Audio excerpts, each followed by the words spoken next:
Wild down there. I'm imagining it was pretty wild this last 10 days. Yeah. It was definitely wild coming home on Sunday. You made it though, I heard. Great. Yeah. Well done, you guys. An adventure all round. Certainly was. Great to see you tonight anyway. Well done. And I thought Louis, I can't see him. Steera Jyoti. And Shobit. Hi, Shobit. Hi, Shobit. I want to put it on silent. Steera Jyoti's on the top of a mountain somewhere. Yeah. Hello. It's quite cold. Do you know him? At all. No, not yet. They're sat in the wrong order. Hi, Shobit. Hi, everyone. I'm going to miss that then. Hi, Shobit. Oh, it's coming here, isn't it? Shobit. Hello. Hi, Mashruta. Hi, everyone. Hi, Vikanga. Oh, she'll stop playing. Hi, Shakijata. Hi, Shobit. Hello. Hi, Tom. Hi, everybody. Hi. Hi, Tom. Hi, Tom. Hi there, community. No. Where's your missus? Where is she? Oh, Elaine, she's just here. She's logging on. Oh, As late as usual. Hey. Okay, I suggest we make a start. Maybe more people will join us Might be a good idea. as we go along. So could everybody make sure they're muted, please? So really lovely to see so many people here. We've got 34. It'll be more than that because there's multiple people in some of these squares. So probably about, I don't know, about 40 of us, and maybe more will join. So yeah, a very warm welcome to this lovely special evening to say goodbye to Tom as he heads off for ordination, and a particularly warm welcome to Tom's mum and dad, David and Barbara. Do you want to give us a wave, David and Barbara? Really warm welcome. So anybody else here, Tom, from family? I've not seen yet, no, but maybe they will. Yeah. Okay, but yeah, it's really lovely to have you join us, David and Barbara, to this special evening to celebrate your son, Tom. So my name is Vishanka. I'm a good friend of Tom's. I've known Tom a long time now. He's been in my study group for quite a few years, and I've known him in other contexts. So it's particularly special for me to lead this evening tonight to mark. It's a send off from our community as Tom heads off to ordination. And really, this is one of the first steps in the ritual of ordination. There are various things that start to happen once one is invited to join the Triratna Buddhist order, as Tom has been. And a send-off evening like we're having tonight is a stage in the whole ritual of ordination. So it marks one of the first stages of this whole sort of period that Tom is entering into. So on Saturday, Tom and Ma Shraddha, who's his private preceptor, are going to head off to a really beautiful place in Wales, a cottage in Wales, where they'll have a week together, sort of privately. And during that time, in that retreat period, Tom will be privately ordained. So Ma Shraddha will privately ordain Tom. And then at the end of that period, they'll both return to Manchester. And very luckily for us, Tom's public ordination, so there are two parts to this ordination, and Ma Shraddha will say more about what ordination means in a few moments. So Tom and Ma Shraddha will come back, and Tom will be publicly ordained at the Manchester Buddhist Centre on Sunday the 6th of March. And it's really special to have public ordinations in our centre. It's a really beautiful atmosphere in our centre, a very weighty thing to happen in our centre, and it'll be a real privilege to witness Tom publicly join the Triratna Buddhist Order at our centre in a couple of weeks. But as with any big sort of commitment and like getting married, there are sort of opportunities to say goodbye to the person as they are now. So if you know, if we get married, there's usually a stag do or a hen party. So in some respects, this is our equivalent to a stag do or a hen party. We're not going to go down to Canal Street, I can assure you of that. But it's our chance to say goodbye to Tom as we know him now, and to really celebrate Tom as our friend, and to really hear about his many good qualities. So two of his good friends, Gauravichitta and Buddha Samagama, in a little bit, will both rejoice in Tom's many good qualities. They'll both say something for a few minutes each, just about what they really appreciate about Tom, and the sort of many qualities that perfume our community. And it's also an opportunity for us to witness Tom. So Tom, later on in the evening, will tell us about his journey to this point. He'll sort of tell something of his sort of life story and his journey to here. So it's an opportunity for us to witness that journey and to witness him.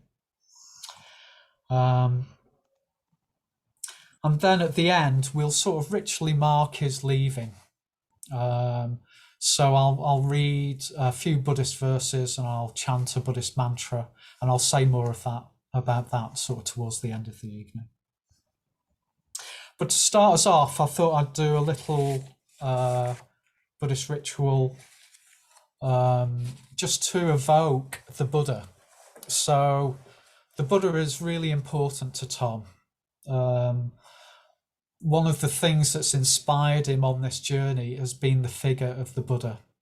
So, you know, this is all online. We're not in the shrine room in the Buddhist center where we've got this big Buddha statue. So I think the way to evoke the Buddha on an evening like this is just through sound, through mantra.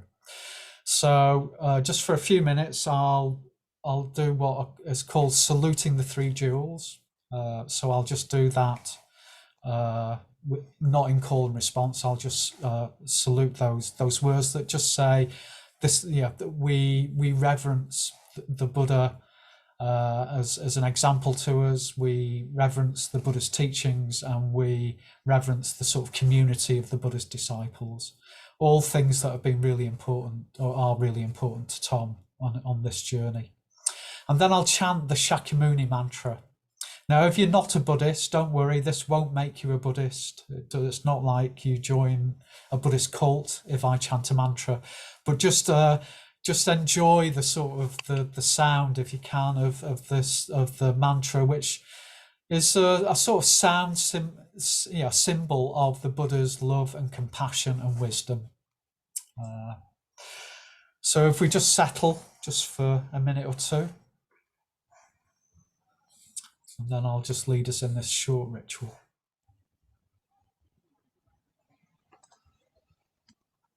So saluting the three jewels. Namo Buddhaya, Namo Dhammaya, Namo Sanghaya, Namo Namah. Om Ahum. Om Muni Muni Mahamuni Shakyamuni Swaha. Om Muni Muni Mahamuni Shakyamuni Swaha. Om Muni Muni Mahamuni Shakyamuni Swaha. Om Muni Muni Mahamuni Shakyamuni Swaha. Om Muni Muni Mahamuni Shakyamuni Swaha. Om Muni Muni Mahamuni Shakyamuni Swaha. Om Muni Muni Mahamuni Shakyamuni Swaha. Om Muni Mahamuni Shakyamuni Swaha.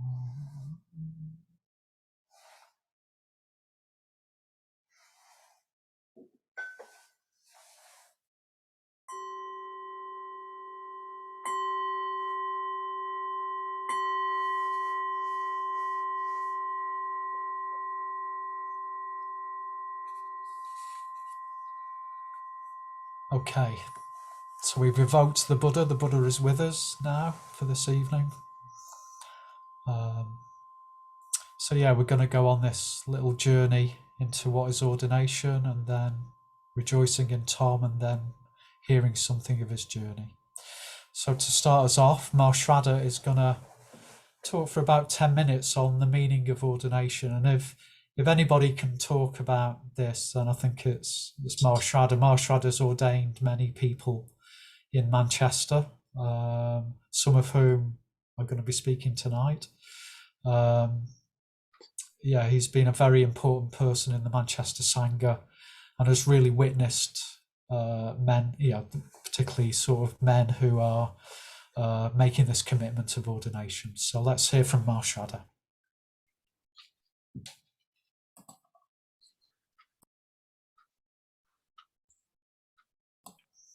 You're muted, Marshraddha.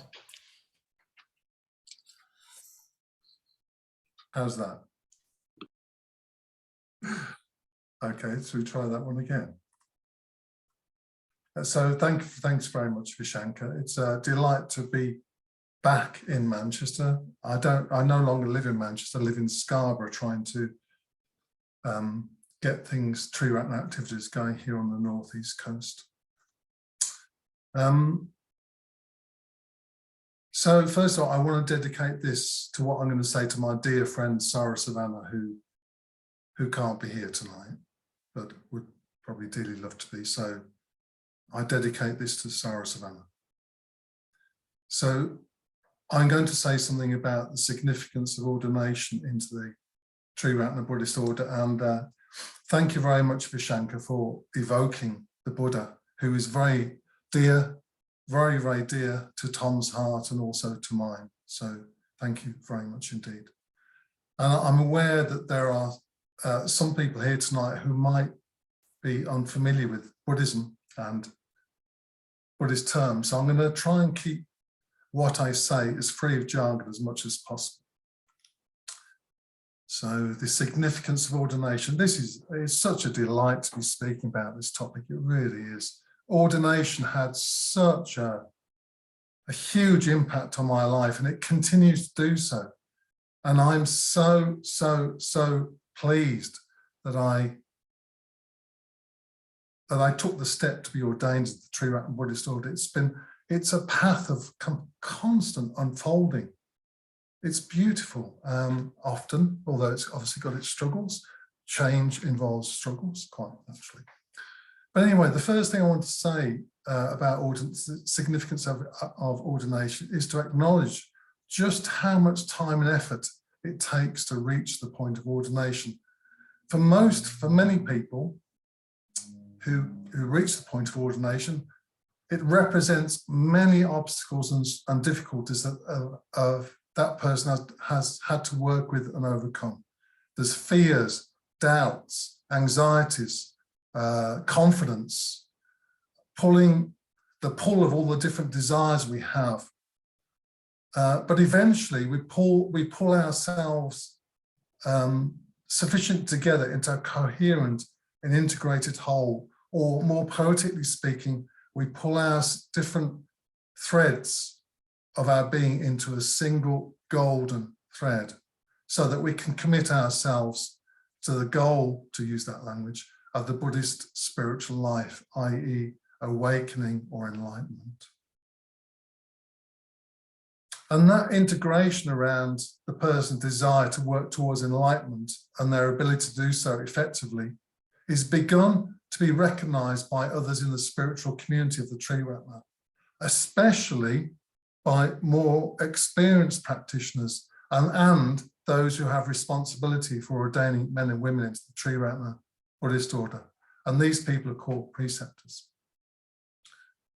Not only does the order, including the preceptors, recognise the effectiveness of the person's spiritual life towards enlightenment or awakening, the preceptors, after very extensive and thorough consultation in the order, and I think you're kind of getting the point now that ordination represents a significant point in a long journey.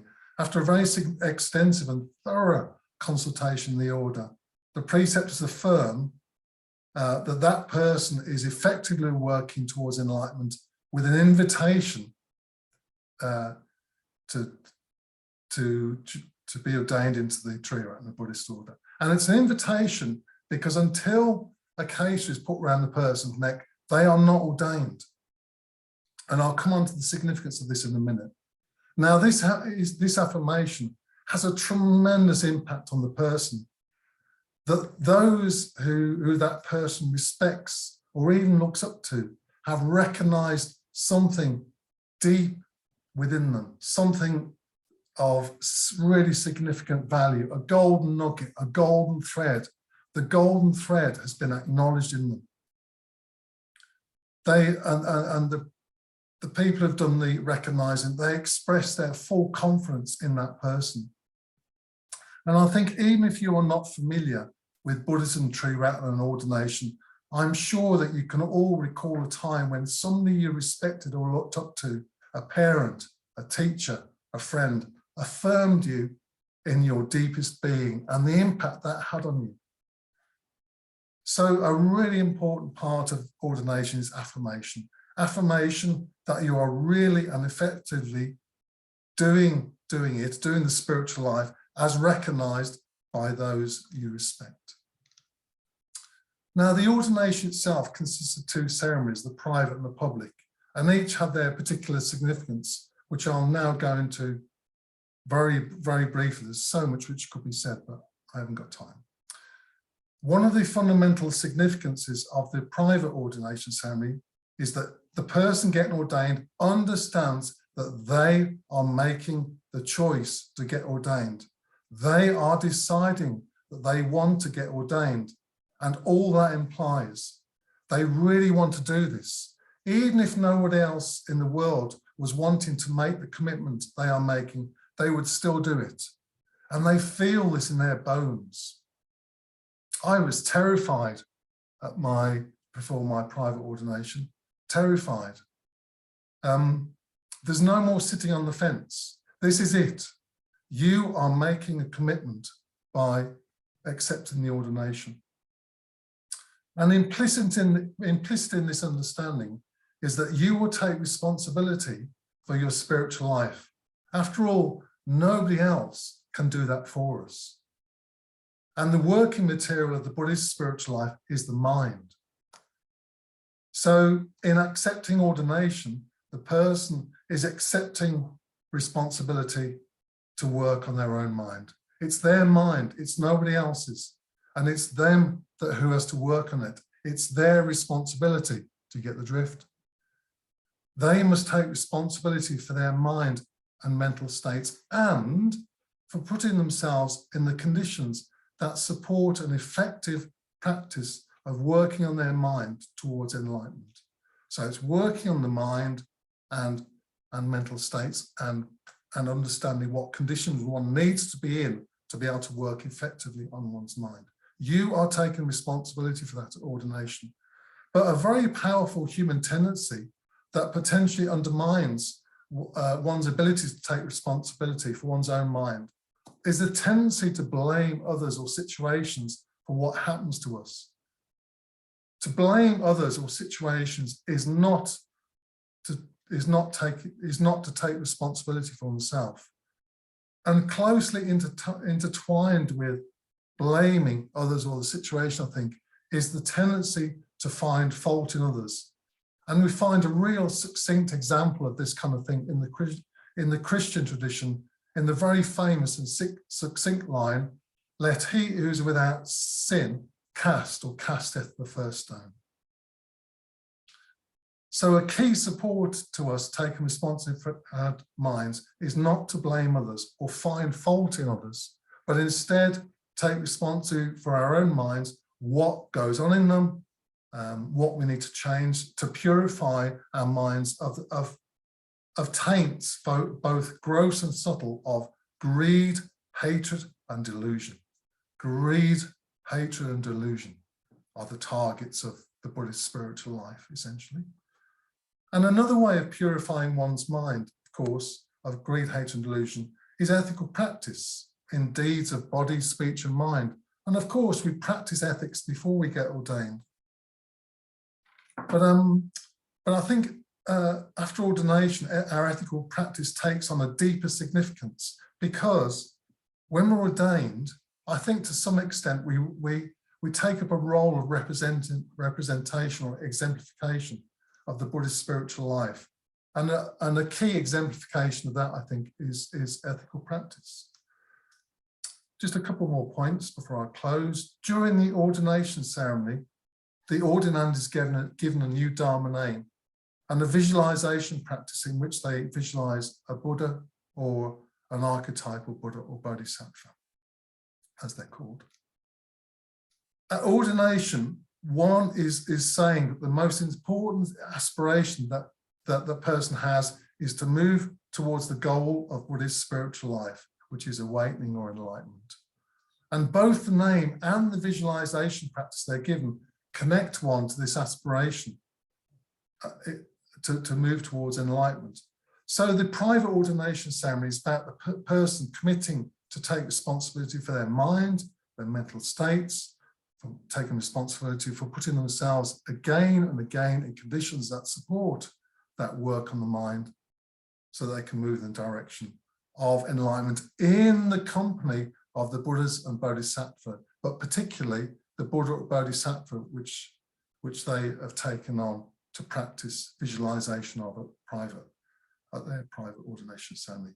Now, this all sounds a bit like me taking responsibility for my mind, me moving towards enlightenment in the company of my private world of the Buddhas and Bodhisattvas. Well, don't worry. The second part of the ordination, the public ordination, counters this, because in the public ordination, you take on 4 vows, one of which is, well, 2 of which are, for the attainment of enlightenment, I accept this ordination, which we've already heard about. And then that's followed by, for the benefit of all beings, I accept this ordination. So what the public ordination is saying, well, yes, I have this, if you like, private aspiration, but I'm going to do it in the company of other people for the benefit of all beings. So there's an altruistic element as well to the private ordination, which is worked out in various ways, but a key way is to get involved in the order into which you've just been ordained. You go along to, you engage with what the order has to offer. You go along to order meetings and so on, and retreats and so on, to learn from others. So that's a very, very brief whistle-stop tour of the significance of ordination in terms of the private and the public ordination ceremony. It's a wonderful, wonderful thing to happen to anybody, and I'm just simply delighted that it's going to be happening to Tom very soon. So over to you, Vishankar. Thank you, Marshada. Yeah, you've evoked the sort of weightiness of ordination, I think, very, very well. So thank you for that. Okay, so now it's time for us to rejoice in Tom. And Tom has asked two of his very good friends, Gaurav and Buddha Samargama, to specifically rejoice in him. So they're going to speak for about 7 minutes each about Tom and Tom's many good qualities. And then after that, we'll have a short period where other people, if you want to say something about Tom, something you appreciate about Tom, there'll be a chance to do that. But firstly, let's hear from Gaurav. No, Buddha Samargama is going first. So yeah, Buddha Samargama, if you could rejoice in Tom. And just pop this on gallery. Oh, Tom, why have you let me do this?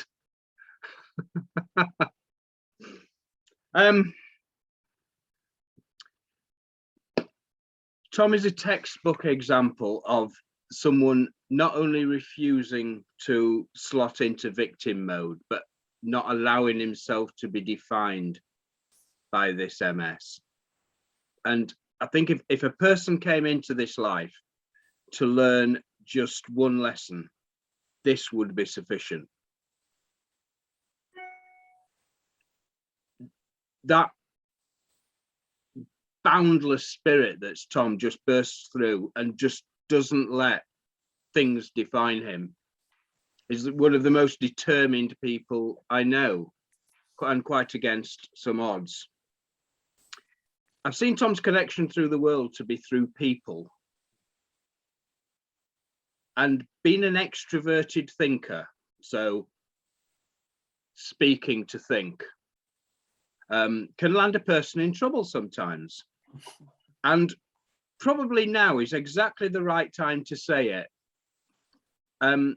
Several meetings with Tom have been tense and turbulent.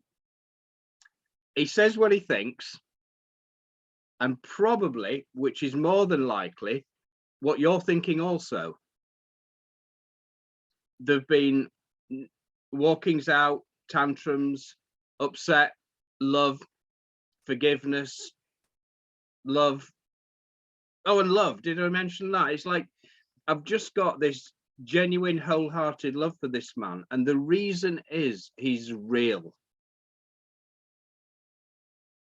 It's a quality I see as absolutely crucial in liking somebody. He's genuine, warm, funny, friendly guy. And, well, probably a good actor, because whenever we meet, he's really, really happy to see me. And it's a truly, don't shake your head, it's a truly admirable quality. I think Ordination, if anything, recognizes this wholehearted embracing of a movement towards insight and enlightenment. And in living this thoughtful, engaged, ethical life, Tom's energies are right behind these three. In that is looked at his present situation, emotionally, physically, and taken it on. A true working with conditions, which is, what else do we have but to work with our conditions, each of us, and they're different, clearly different for each person. And it's this balanced approach that's completely admirable. The awareness that life is, well, I don't know, it's a little bit crap most of the time. But when you combine that with this clear confidence in Praticca Samutpada, like, if you do these practices, then enlightenment is assured kind of approach. It's very real and it's very admirable. I bet you've all seen it, because but that, the one photo that sums things up for me, apart from the camper van, actually, apart from that one, that cheeky little photo that's doing the rounds where you're photobombing Bante. I'm pretty sure it wasn't against his will, but it just looks like it was, and it's fantastic. It's a lovely photo. And it just sort of sums that playful edge.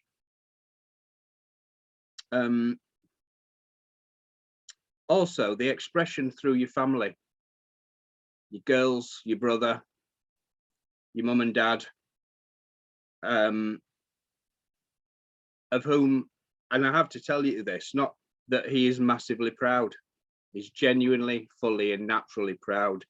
And if you doubt, just the evidence is all the check-ins that we've had in our JFR groups, our men's groups for years. I've heard all about them. Page 1.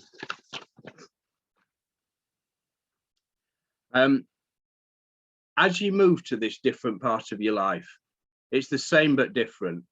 The work that you've found during lockdown, you found something that not only are you able to do, but it's kept your brain occupied. It's like lockdown and Zoom was invented for you.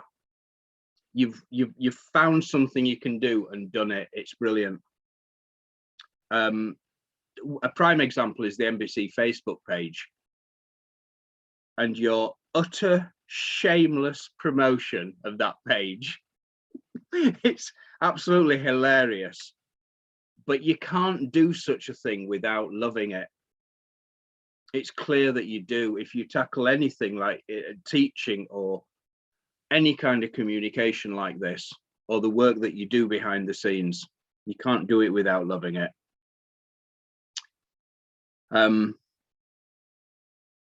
So let me just finish with that. My brain doesn't run in a list kind of remembering way, but I'm going to finish with a list of that's a mix of the Buddha's perfections and reliances. And what I'm trying to say is, like, all of these you fit into. I think I've only missed one. Non-attachment, benevolence, understanding, generosity, non-harm, compassion, generosity, morality, patience, perseverance, meditation, insight, and skillful means. And if any of those are subsumed into your new name, any of those would be appropriate. May all gods protect you. Thank you, Buddha Samagama. Now over to Gauravachita, who's luckily in the same room. Yeah. There's Pat McCurdy on my right. Thank you, Buddha Samagama. That was really great. I wish I hadn't volunteered you to go first. You're always a half. I forgot what hard act you are to follow. But thank you. I'm really, really happy and really delighted to be here tonight. For Tom, but also for myself, really, because I'm a friend of Tom's and I get a chance and opportunity to rejoice in him. And he's such a great guy. And I really appreciate Michael. It must be Michael Allmark, who's set it up here so that as I'm speaking, I can see Tom, basically, which is great. He split the screen. So it's a bit like sitting here talking to Tom. So thank you, Michael. You've done. I really appreciate that. That little touch. It's made a big difference, actually. Yeah, there's a lot to say, isn't there? He's such a great guy, Tom, really. And yeah, and there are great guys, but he's the kind of great Dharma guy as well, really. So some people are great guys, aren't they?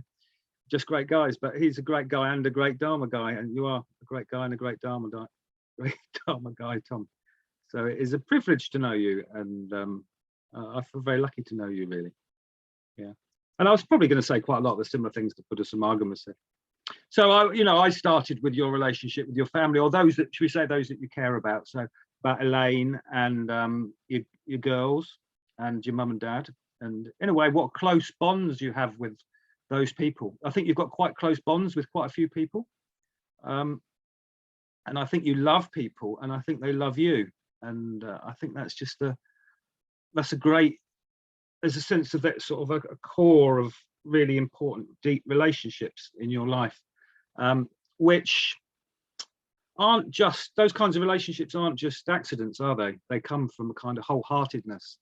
And I think if I was going to talk about one quality, if I had to say there was one quality which kind of binds all of the your other good qualities in together, it's your wholeheartedness, really. Yeah, and I think that's reflected in so many ways. I think you're quite amazing at plucking victory out of the jaws of defeat, in a way. You know, your challenges are very great. You know, and when I say that, I say that in the knowledge that, as Buddha Samagama said, they don't define you. You know, but they are great challenges. They are big, and yet you are so unrelentingly, you remain so unrelentingly positive. It's amazing, but it's also not a false positivity. It's like some people are like, they talk good, don't they? You know, they talk good about life, but for you, it's like your kind of guts are in it as well, and your heart. So there's a lot of you there in that positivity, really. It's not just a superficial or a cosmetic positivity, and that's gives me so much confidence, really. It gives me a lot of confidence in you. Yeah. So the other thing that you are is really, given your character, is probably quite a good thing, is you're really thick-skinned. You've I think certainly in our relationship, but also in other relationships that you've had, I think you know, they can go, it can get quite sort of what's the right word, I'm going to say fluid, but that's not quite the right word, is it? They're strong. You're a strong man, so your relationships with people are strong, and but they're also really straightforward, and yeah, and I really love that about you, and you're thick-skinned, and you've really taken on feedback, should we say, positive criticism, criticism that's intended positively to help you. You've taken it on and you listen, and you come back quickly, actually, in response to it. So, you know, I've witnessed it quite a few times where, you know, I would go off and sulk for about a month before I was able to come back, you know, before even the beginnings of kind of the light of humility began to shine in my life. But you kind of come round really quickly. You come, you know, it can be like 10 minutes or something, and you're like, yeah, okay, well, I'll look at that. And I think that's something that I've noticed about you, is you've changed so much. You've become more and more essential in a way. You've become more and more singular in the best sense of the word. Your life has become about what's really important, and you stay in that place, and you stay in that relationship to what is really, really important. Yeah, there's a kind of one-pointedness about you, actually, and I think you're quite concentrated in a way, in a particular way. You're quite concentrated. You're a concentrated man. You're kind of feeding. Your attention is on the Dharma, and it's feeding it. And I think that doesn't exclude your relationships. That's part of it, but they're in that context, and it's being fed. Your relationships are feeding the Dharma, and the Dharma is feeding your relationship. I can see that. So the way I think of it is, I think you're like a lion, basically. Yeah, I hope I'm not kind of anticipating Mahashwada's name here at all. But you're like a lion. You're like this big-hearted, courageous kind of lion, and that's how I think of you, actually. And I think your big heart will get you through everything. I think your big heart will get you through everything. I have real confidence. And you know, when we were discussing your readiness for ordination, I was just saying, well, your wholeheartedness will just carry you through anything. I think, you know, with the support of others, but your wholeheartedness, such a boon. It's such a great thing for you to have, and for you to be able to share that with other people as well. So in that sense, it's a good job that you've got Mahashvada as your preceptor, because he's even more of a lion than you are, isn't he? Probably. He's great, isn't he? And I feel really glad. I'm really glad you're really lucky to have him as your preceptor. I wanted just to say a little bit about that for some reason, and I'm really happy. One thing is because he's my preceptor, and it's one of the things that's really happy. I'm really happy that he's ordaining you, and you're going to be ordained by him. Because I just think it's such a unique bond, that relationship, and it's so deep and it's so precious in a way that it's not like any other relationship that I have in my life, and I'm really glad that we're going to share that, and we're going to share that relationship with Mahashvada. It's really lovely. And I share it with Buddha Samagama as well, and other people that Mahashvada's ordained. So I think I just really want to rejoice in your friendship with him, in a sense, because I think the fruits of that, and his friendship with you, because I think that's amazing. You've changed so much, really. You know, there was a time when you were what's the most skillful way of putting it? You got carried away quite easily, should we say? That's probably the most skillful way. I do remember when you lived here briefly at the community. You lived here for a while, didn't you? I think it was in the earlier days of your MS, and you were testing your limits and your boundaries, and Peksha Priya looked out of the back window here, and you were like trying to climb over the fence into the nature reserve at the back, and I think he just tapped on the window and sort of waved his finger and shook his head.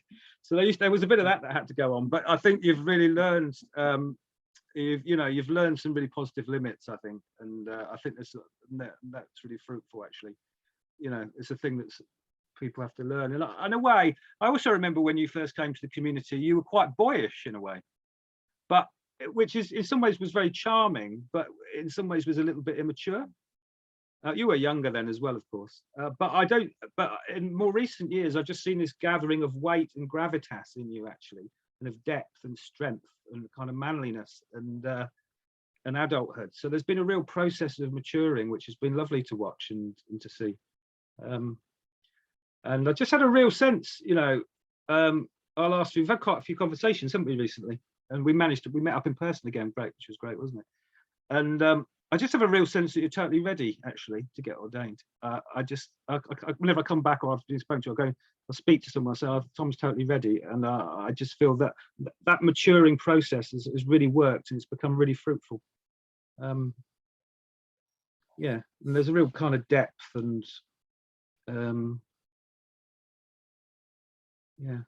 And I just think you've been a really good friend to me. And that isn't unique. I see you've been a good friend to lots of people. You're really good at keeping in touch. You're really genuinely interested in me and how I'm getting on. It's never one-sided. It's always sort of 50-50, or more you than me, perhaps some of the time. And I really, really appreciate our friendship. I think it's great. And I think you have a real gift for friendship. That's about your time, Gaurav. Yeah, that's good, because I'm just finishing.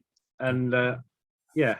So I'm just really absolutely delighted that I can't wait to see you again on whenever it is, the 6th, because I won't see you now till you go away. But I wish you the best of luck and lots of love. And I'm really looking forward to seeing you in person when you and Mahar Shraddha get back in a few weeks' time. Yeah, all right. Bless you. Thank you, Gauravachita and Buddha Samagama. Really lovely rejoicings in Tom. I really resonate with all of that you've said. I really recognise Tom in how you've spoken about him. So now we've got an opportunity of about 10 minutes for anybody to just say one quality that they really appreciate about Tom. So do just unmute and say what you want to say. Sila Bodhi. I just want to say how, in a way, it's not a quality, it's just a fact that Tom, I think of Tom as really central to our Sangha. He's a really important figure, even though he's often at home because of his physical challenges. I think everybody knows him and we all know of his presence. I think, Tom, you've had quite an influence on the Sangha in this time, and I would say all of it positive. Thank you. Thank you, Sila Bodhi. Shraddha. Yeah, I'd just like to thank Tom for his friendliness. I can remember when I was ordained that you, along with one of your friends, put some music on. I think it was on Facebook. And I had to get onto Facebook to actually listen to it. And I'm not really a Facebook type, but it was so kind of you to think of that. It was great. Yeah. And also, you're a great family guy. I've just respect the love you have for your family. So, yeah, sadhu, Tom. Thank you, Shraddha. Bridie? Yeah, I'd like to say I've known Tom since the beginning, since we went to the centre. It was around the same time with Elaine also. And I don't always see Tom, but anytime I do, and I have a real feeling, he's always willing to stop and talk and have a laugh with you. And I love that about Tom. Never once did he ever say to me, I'm in a hurry, Bridie. because I can talk for Ireland. But he always engages me. And I love that about Tom. That's why I'm here tonight, Tom. Bless you. Thank you, Bridie. Marbody? Yeah, I just want to speak up for Tom's initiative, really. I mean, what normally happens with Tree Ratner is like, people come up through the kind of ranks and they become mitras, and then maybe they might start teaching meditation, under somebody's guidance or something like that. Tom's like, he's not been there 5 minutes, and he's doing meditation classes at Manchester University. Okay, where's he gone? So, but I'm really pleased, Tom, that you got that you're here at this point, and and we really need that sort of energy, for people to be going out and actually doing things, in the world. And so, yeah, I look forward to more of that. Really, thanks. Thank you, Marbody. Arta Vardin. Yeah, thank you. Hi, Tom. Mr. Chairman pipped me to the post with what I wanted to say about you being at the heart of the Sangha. However, I just want to rejoice in something else. I know, in the more formal rejoicing, it was said that in the past some of your exuberance went a little too far. I would just like to say that there is a positive side to that as well, Tom. I think there's something very brave, and you do have a zest for life, and I would just want to encourage you to bring that into the order. I think there is a positive side to that shadow, what might have been seen as a bit of a shadow, and I think I really look forward to seeing you in the order. So yeah, sadhu to you. Shobit?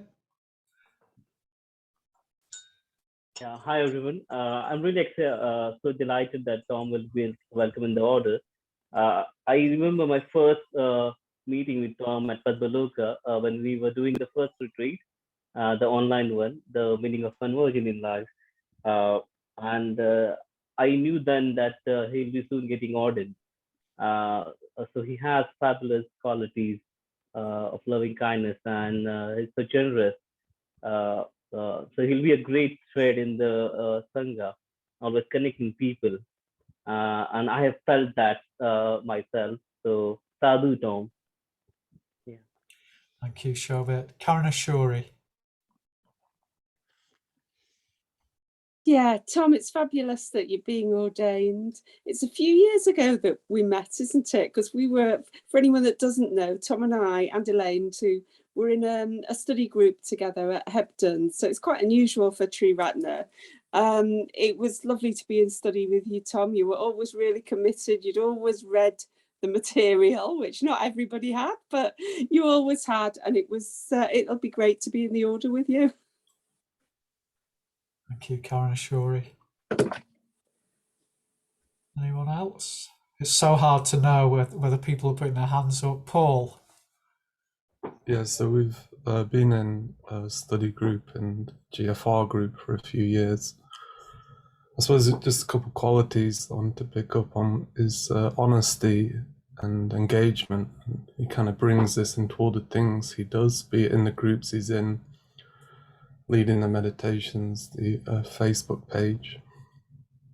I have this image, I don't know exactly where it's come from, but the kind of post-ordination Tom being this kind of very strict, severe figure around the Buddhist center, kind of always in his robes and kesa, kind of bringing that to the center. I'm not sure he will be exactly like that. It might be a bit of a transformation, but I'm really looking forward to seeing now Tom as an order member. So.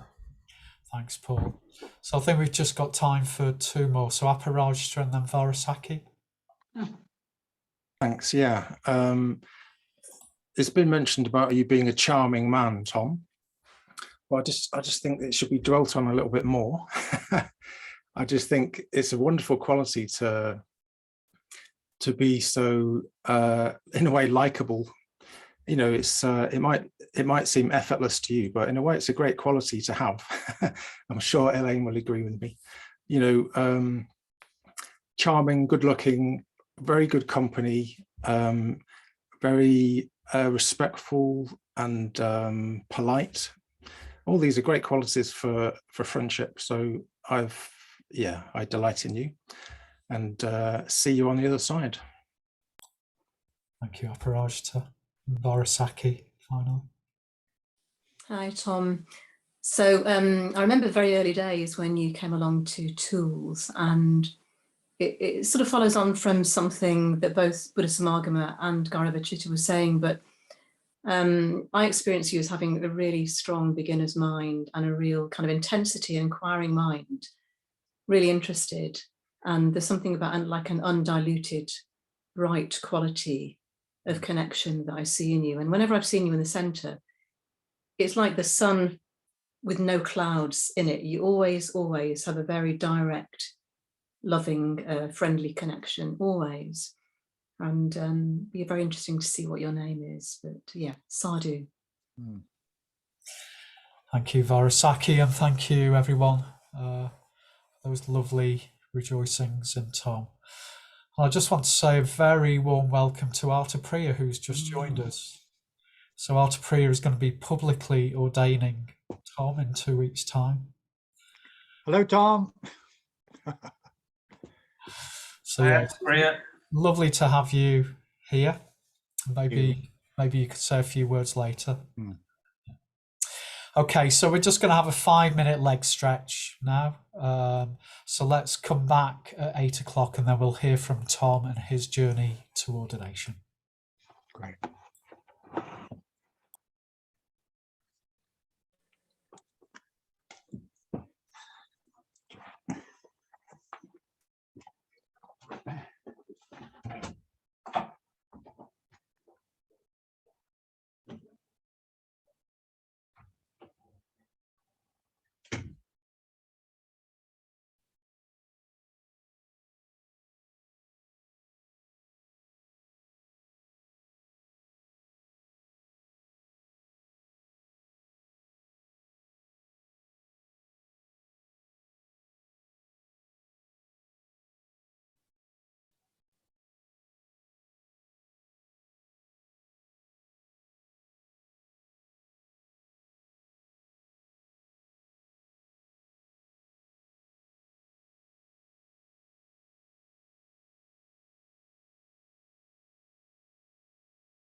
They said they can come out and control. He's supposed to be coming today, wasn't he? Or was he today? Maybe today. Yeah. Good luck. Cheers.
So we'll just wait another minute just for people to come back.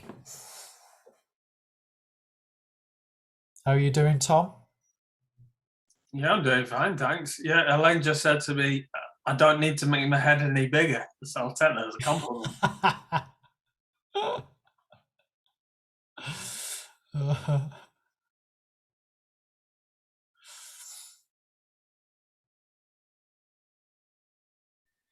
Maybe that's what you'll be called, Tom. You'll be called Big Head. I don't know. he who has a big head. Well, Elaine said all sorts to me. It's in all good fun. No, his name is He Who Needs to Shrink His Big Head.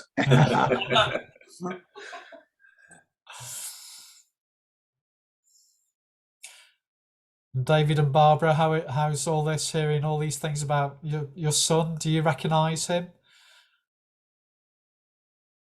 Exactly. Very moving, actually. Yeah, good.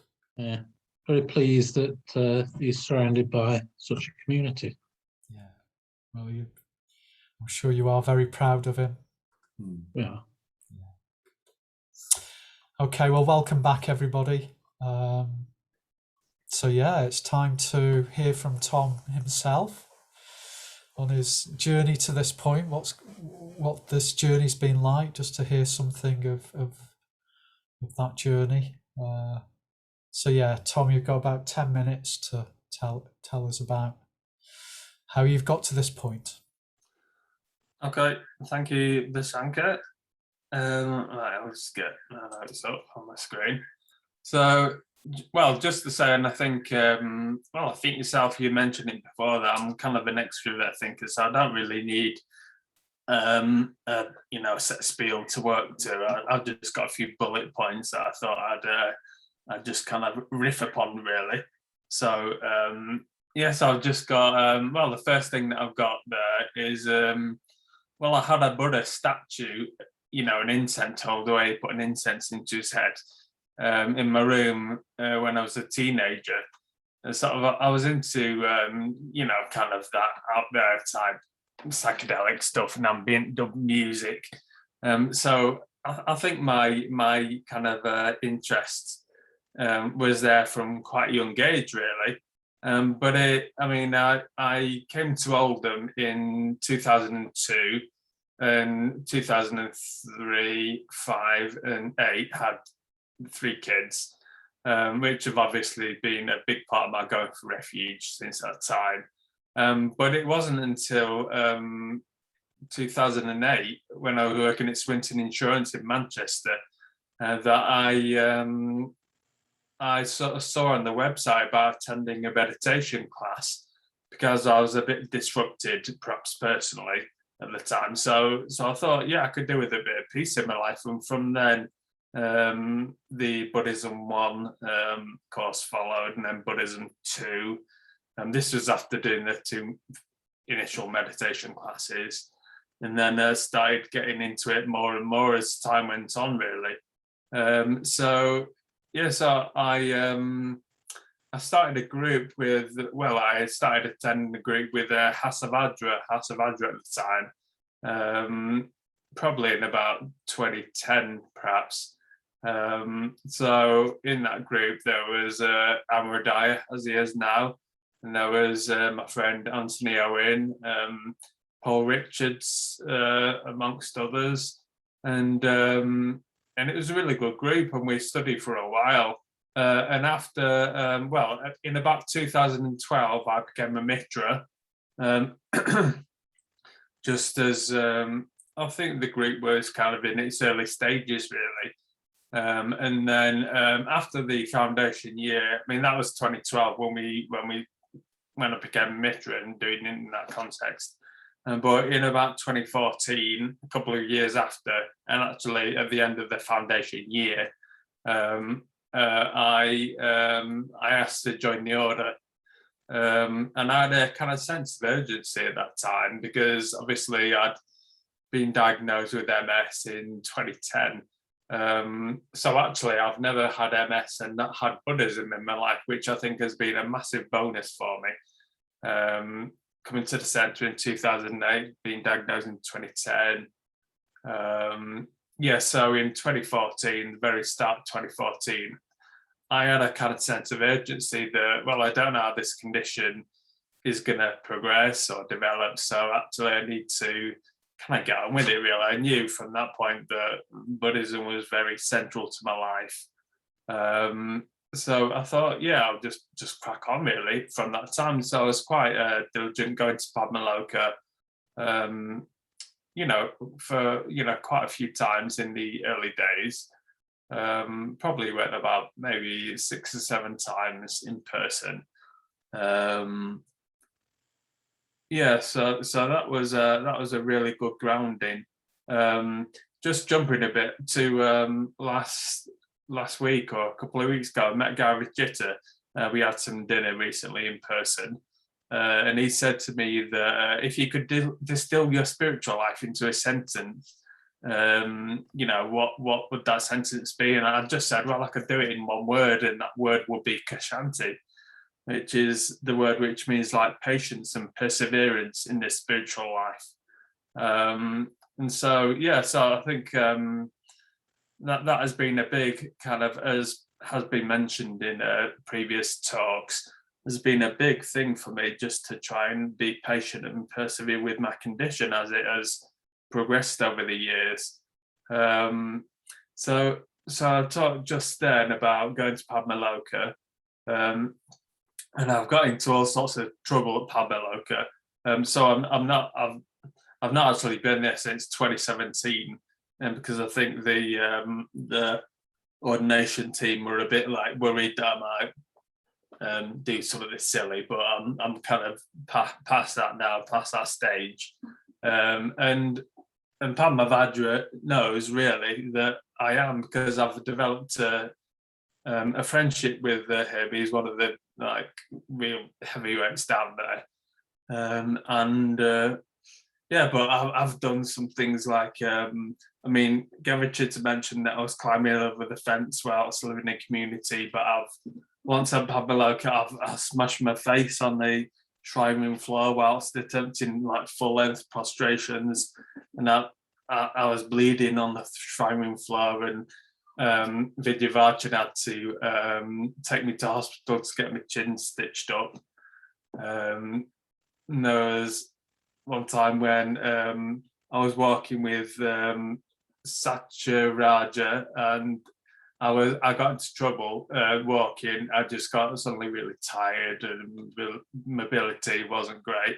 So he ended up like having to kind of escort me back to the retreat centre, which he wasn't expecting. And I think at that time, really, neither was I. There was another time when I threatened to go swimming, which was crazy. But Buddha Samagama saw me leaving the retreat centre with my trunks, and this was swimming in a river, like nearby. You know, where boats and things were going up and down in Norfolk. So he grasped on me, and you know, quite rightly, really.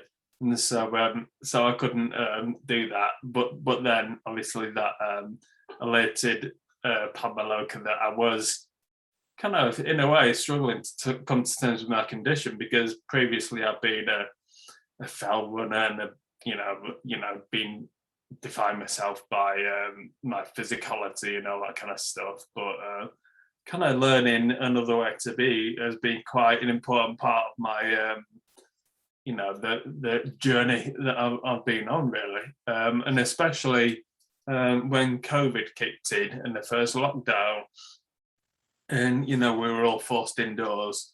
And I actually thought, well, I've got to take this chance, really, so clean up my ways. And I did. I must have done about 8 Padmaloka retreats online, which is where I first met Shobit. Yeah, and I did retreats that I never thought I would be able to do in person. I did the Transcendental Principle and the Mythic Context, all, you know, online. So I think actually I had some enforced solitary time, and so I was able to probably develop quite a lot spiritually, really. So I'm thinking that is how it's been quite beneficial for me in a way. Yeah, so I mean, yeah, just got to check a lane. Very helpful in my going for refuge and to the three jewels.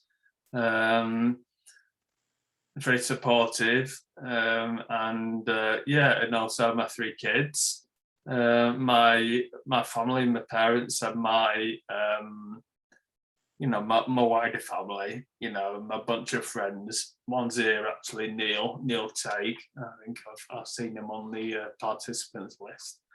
And a few of the other guys from Wilmslow, they'll hopefully see this on recording. But my life now is very much in a Buddhist context. And so my dad said to me the other day, shall we start calling you by your Buddhist name? And I think that was unexpected but brilliant. And at the time I said, well, perhaps, keep calling me Tom. But actually, maybe that could be different. So that's something for me to think about. But my whole life now is with the Buddhist Center and with Tree Ratner. So in the spirit of full integration, I would, perhaps I'll go for that. My middle daughter Emmy said to me recently, "Can I still call you Dad?" And I went, "No, sorry, that won't be possible." But obviously, I was only joking. But yeah, just loads of gratitude for all the help and support along the way. My 2 KMs, Kalyana Mitras, Aparajita and Garavajita, my prospective preceptor Mahashraddha. I'm just completely happy and really up for it. Yeah, let's go. Yeah, and thank you very much for everyone attending here today as well. So thanks very much, Vishankar. Thank you, Tom. Yeah, that was lovely. Lovely to get I don't know, a real sense of what it's been like on the way to this point. Both like your relationship with your family and your appreciation of your spiritual friends. And those quite mad times at Padmaloka sometimes. So it's really good. So thank you. Okay. Just wondering whether Arta Priya wants to just say a few words just about Tom. Thanks, Vishankar. I wasn't sure whether I'd be able to kind of make it because it's community night tonight, and but I said, could I come a bit later? And Vishankar said he'd make sure that I got in. Michael would let me in. So thanks. With Tom, I think Tom is a really just lovely man, and he's a courageous man. He's struggled to come to terms with this condition he's got, but he's really worked on that. So Kshanti is a very heroic kind of quality. Sometimes it's translated as kind of patience, which gives a kind of wrong. Patience is sounds a bit too kind of passive, but it's kind of forbearance. It's sort of perseverance in the face of adversity, and Tom has got that, I think, in bucketfuls. Another thing that I think of when I think of Tom is just how much love he has. If you're talking to him, he very, very kind of freely talks about how he loves his mum and dad, he loves Elaine, his partner, he loves his children, he loves his friends. I was invited to a bit of their Going for Refuge group, and just so appreciative, of his friends in that group. So I don't know, Tom is, somebody said he was like the sun without kind of clouds, and no doubt there are clouds sometimes on some days, but the sun kind of breaks through. And it's a really important time for you, Tom. This step you're taking is quite a kind of decisive step towards the 3 precious jewels, and you'll go on. I mean, as an order member, you go on loving your family and all the rest of it, but it's a step deepening that kind of commitment, and you'll of course be joining the order. Sometimes people go away, don't they, for a 4-month retreat, sometimes for a month, sometimes for a fortnight. But you have to remember the essential thing of all those retreats is what you're going to be doing, your private ordination and your public ordination. And that's the essential thing about those retreats, and that's what you'll be experiencing. And what that means will only become clear over the next few years. That certainly was the case with me. I didn't realize the impact of what I had done. And it's had such a positive impact on my life, getting ordained. And I hope that will be the case for you, Tom. So, Sadhu, yeah. Thanks, Vishankar. Thank you, Artapriya. Okay, so we're coming up to the end of the evening.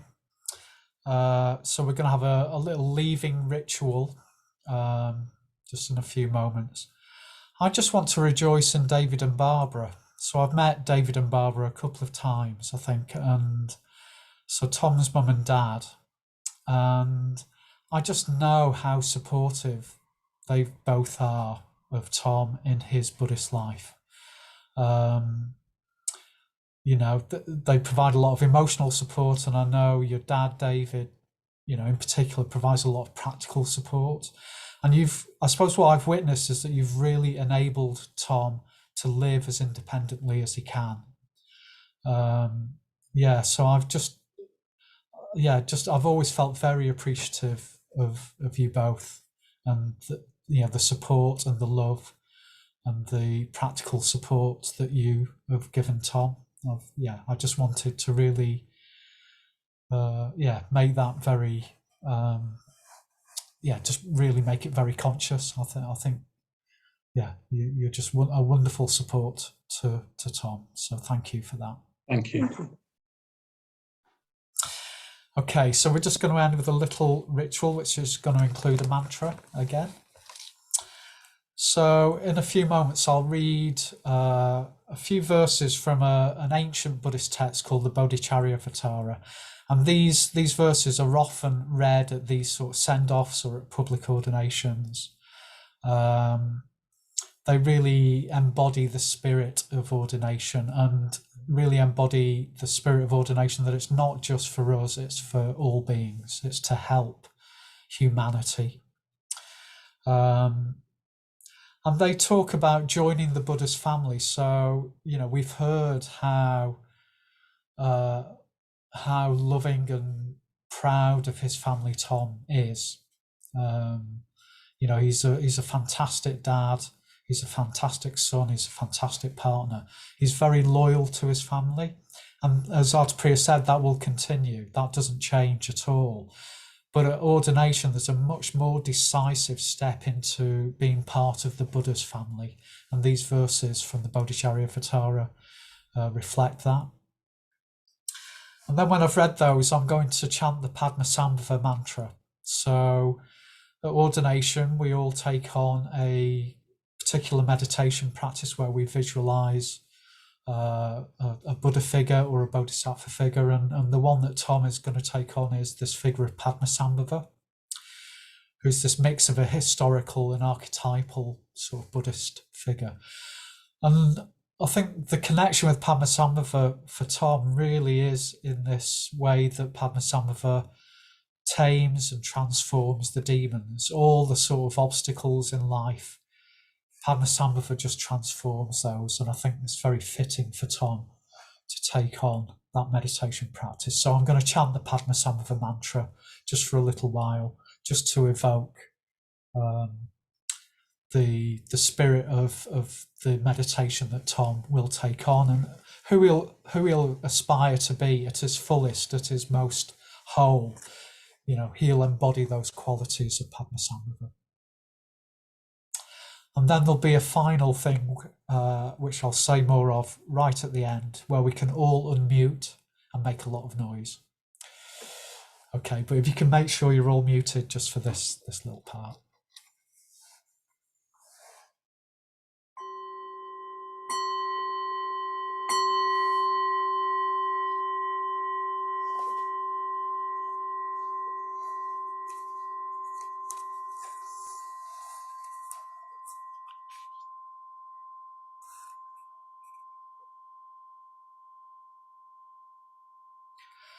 Today my birth is fruitful. My human life is justified. Today I am born into the family of the Buddha. Now I am the Buddha's son. So that there may be no blemish upon this spotless family, I must now act as becomes my family.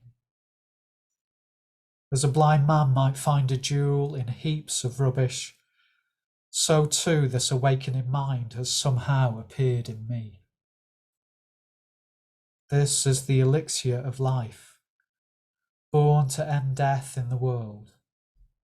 This is the inexhaustible treasure, alleviating poverty in the world. This is the supreme medicine, curing the sickness of the world, a tree of shelter for weary creatures staggering along the road of existence. The causeway to cross over bad rebirths, open to all who travel. It is the rising moon of the mind, mitigating the defilements of the world. It is the brilliant sun, dispelling the mist of ignorance from the world. It is the fresh butter risen up from churning the milk of the true Dharma. For the caravan of humanity travelling the road of existence, hungry for the enjoyment of happiness, this is a feast of happiness, offered as refreshment to all beings who approach.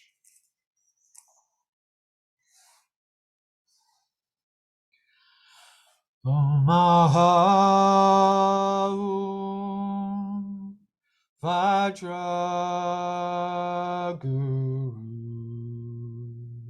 Padma Siddhi Om. Om Ahau Vajra Guru Padma Siddhi Om.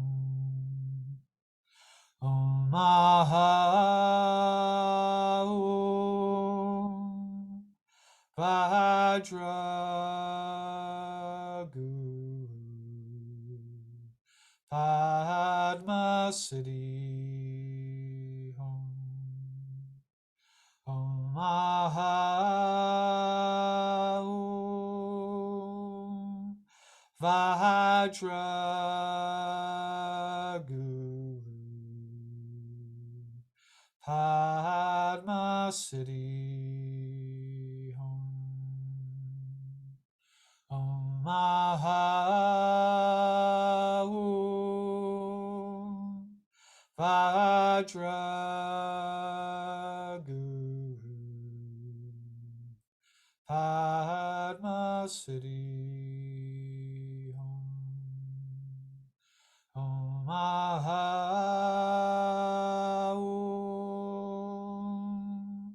Vajra Guru Padma Siddhi Om. Om Ahau Vajra Guru Padma Siddhi Om. Om Ahau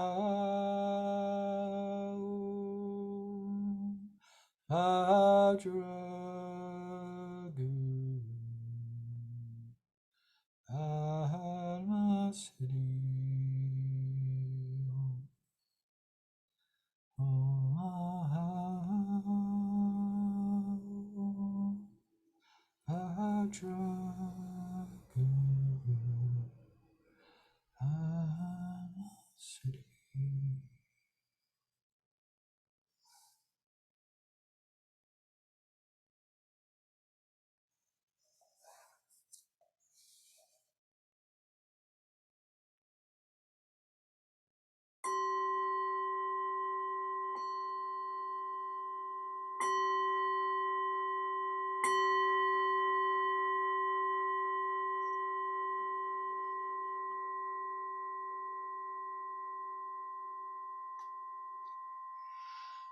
Okay, so just one final thing to do.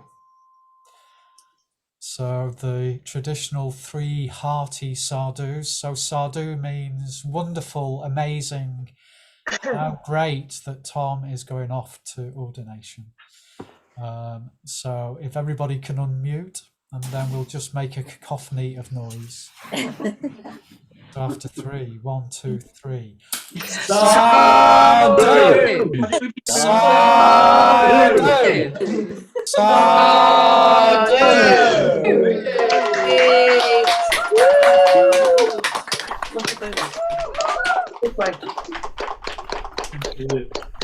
Thank you, everyone. Thank you.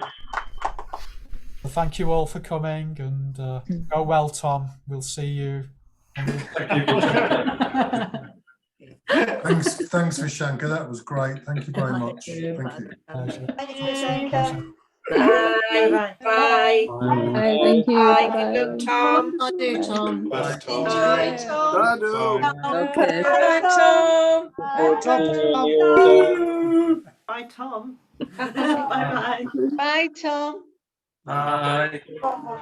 Bye, Tom. Take care. Bye. Bye. Cheers. Okay, we'll say Bye, Tom. Have a great time. Thank you. Bye. bye. Bye, Tom. Bye. Bye, Tom. Bye. You'll be great. You'll be great. Thank you. Thank you, everyone. See you, Tom. Bye, Tom. See you, my buddy. See ya. See you, David and Barbara. See you. Yeah, bye. Nice to meet you, David. Lovely to see you. See you, Chitta. See you, Shobit. Thank you, Vishankar. Yeah, you're welcome, Tom. Thank you, Masha. Sorry, Michael, I forgot to thank you, but thank you for And thank you, Michael. Yeah. technical hosting. So apologies for not saying thank you. All right. And thanks, Buddha Samaga and Garvachita. Yeah, thank you. Good night. Good night. See you soon. Soon. Good night. Thanks again. Bye. Bye. There we go. Thank you. Welcome. It's good. It's good. Yeah, It's okay. a privilege to help on that. It's great seeing Tom doing that. Yeah. Oh, thank you. Yeah. Right. Okay. Brilliant. Take Bye. care. See you soon. Yeah. See you. Thanks again.